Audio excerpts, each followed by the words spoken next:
teknik preparation menggunakan kita punya lemon balm dengan lemon balm. Okey, lemon balm dengan lemon balm. Okey, so tak payah, senang kerja mami, tak payah nak bawang putih, tak payah nak letak lemon, tak payah nak beli lemon, tak payah nak hiris, tak payah nak potong lemon. So dengan ada benda ni, sebab kita yang lemon balm kita ada bawang putih. So bawang putih dengan lemon. So dah ada dah semuanya. So kita just letak aja di dalam periuk. Okey. Kami guna periuk nasi. Okey. Just letak aja. Sebab ni nak dekat habis, kami korek. Okay. So ada bawang putih dalam ni. So tak payah nak letak bawang putih ke apa. Okey. Tak payah risau. So kita letakkan, sebab ni ada lemon dalam dia. So kita letakkan lemon bak dekat dalam. Okey. Kita letakkan sedikit. Okey. Ikutlah nak letak berapa banyak. Okey, tengok baby punya tahap sesama dengan batuk tu. Okey. So kalau boleh kalau dah start batuk tu, dah start sesama tu, dah boleh nak buat teknik preparation untuk melonggarkan paru-paru ni. Okey. So kita letakkan sedikit air.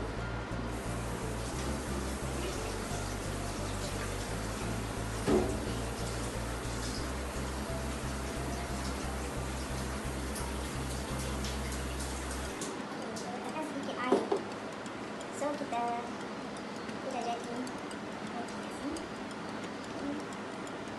Letakkan sedikit air. So kita letak dekat rice cooker.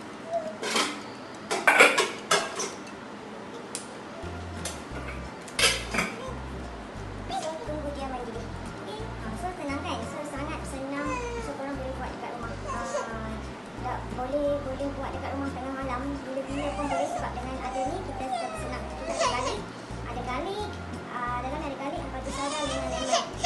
Ini ada lemon, peppermint dengan lavender. Okay, so kita tunggu air mendidih, dah boleh buat teknik preparation.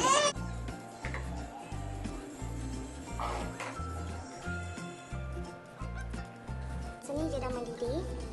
Okay, kita nak uap dia. Kita nak buat dia. So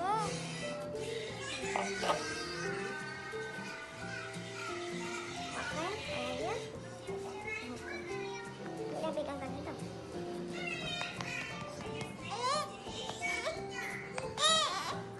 Anak akan nangis.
So you all boleh amalkan.